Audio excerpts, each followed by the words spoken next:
আজকের ভিডিওতে আমি আপনাদের দেখাবো ভুট্টা চাষে কখন কতটুকু এবং কোন সার দিতে হয় যাতে আপনি পাবেন সর্বোচ্চ ফলন। তাহলে শুরু করা যাক। জমি তৈরির সময় সার।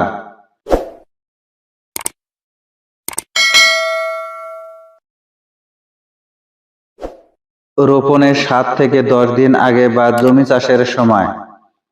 ভুট্টা একটি বেশি পুষ্টি চাহিদা সম্পন্ন ফসল, তাই জমি তৈরির সময় মাটিতে ভালো করে জৈব ও রাসায়নিক সার মিশিয়ে দিতে হবে। সারের নাম, প্রতি বিঘায় পরিমাণ: গোবর সার বা কম্পোস্ট 400 থেকে 500 কেজি, ইউরিয়া 60 কেজি, টিএসপি বা ফসফেট 30 কেজি, এমওপি বা potash 25 KG, gypsum 15 KG, zinc sulphate 2 KG. এগুলো দিতে হবে প্রতি বিঘায় 33 শতাংশে। গুরুত্বপূর্ণ টিপস: টিএসপি, এমওপি, জিপসাম ও জিঙ্ক সালফেট পুরোটাই জমি তৈরির সময় মাটিতে মিশিয়ে দিন। ইউরিয়া মোট পরিমাণে মাত্র 1/3 এই সময় দিন। বীজ বপনে 20 থেকে 25 দিন পর। এই সময় গাছ দ্রুত বাড়তে থাকে, নাইট্রোজেনের চাহিদা বেশি থাকে।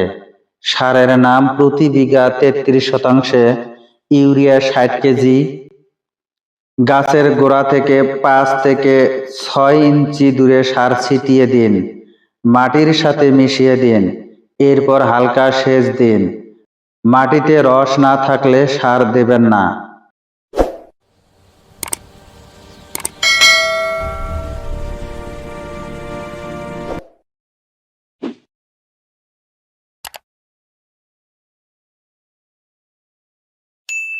বীজ বপনের 40 থেকে 45 দিন পর, মোচা আসার আগে, এটি সবচেয়ে গুরুত্বপূর্ণ সার প্রয়োগের সময়। এই পর্যায়ে গাছে মোচা তৈরি হয় এবং দানা পুষ্ট হওয়ার সম্ভাবনা থাকে। ইউরিয়া সার 15 কেজি প্রতি 33 শতাংশে গাছের গোড়ায় প্রয়োগ করতে হবে। গাছের পাশে সারি করে সার দিন, মাটি দিয়ে ঢেকে দিন। অবশ্যই সেচ দিতে হবে।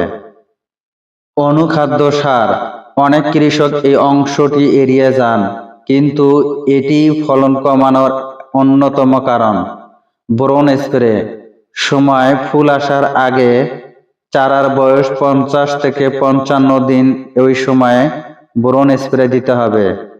মাত্রা: বোরন 0.2 গ্রাম দ্রবণ 1 লিটার পানিতে 2 গ্রাম মিশিয়ে স্প্রে করতে হবে। পাতায় স্প্রে করতে হবে।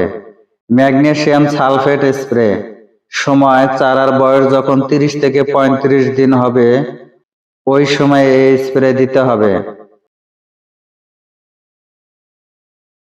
মাত্রা: 1 লিটার পানিতে 5 গ্রাম হারে স্প্রে করতে হবে। পাতা হলুদ হলে অবশ্যই দিন।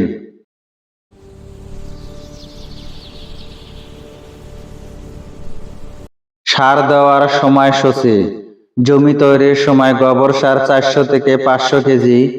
জমি তৈরির সময় TSP plus MOP plus gypsum plus zinc পূর্ণ মাত্রায় দিতে হবে। জমি তৈরির সময় ইউরিয়া প্রথম কিস্তি 60 কেজির 3 ভাগের 1 ভাগ দিতে হবে। 20 থেকে 25 দিন পর ইউরিয়া দ্বিতীয় কিস্তি দিতে হবে।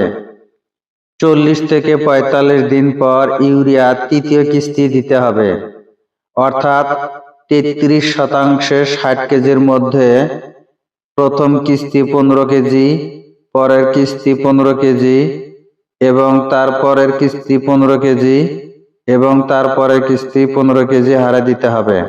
30 থেকে 35 দিন পর ম্যাগনেসিয়াম স্প্রে করতে হবে পাতায়।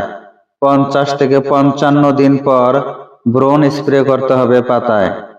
সতর্কতা ও টিপস: মাটি পরীক্ষা করুন। প্রতি বছর একই মাত্রায় সার না দিয়ে মাটি পরীক্ষা করে সার দেওয়া সবচাইতে ভালো। ইউরিয়া সার কখনো শুকনো মাটিতে দেবেন না, এতে সার নষ্ট হয় এবং গাছ পুড়ে যেতে পারে। অতিরিক্ত সার ক্ষতিকর। বেশি সার দিলে গাছ লম্বা হয় কিন্তু ফলন কমে যায়। জৈব সার ব্যবহার করুন। রাসায়নিক সারের পাশাপাশি জৈব সার ব্যবহার করলে মাটির স্বাস্থ্য ভালো থাকে এবং দীর্ঘ মেয়াদে ফলন বাড়ে। হাইব্রিড ভুট্টায় বেশি সার লাগে। দেশি জাতের চেয়ে হাইব্রিড জাতের 20 থেকে 30% বেশি সার প্রয়োজন হয়। এই হলো ভুট্টা চাষের সঠিক সার ব্যবস্থাপনা পূর্ণাঙ্গ গাইডলাইন। এই নিয়ম মেনে চললে আপনার ভুট্টার ফলন আগের চেয়ে অনেক বেশি হবে। ভিডিওটি দেখে যদি বিন্দু পরিমাণ উপকারে আসে, ভিডিওটি অন্যদের মাঝে শেয়ার করে দিবেন। ধন্যবাদ।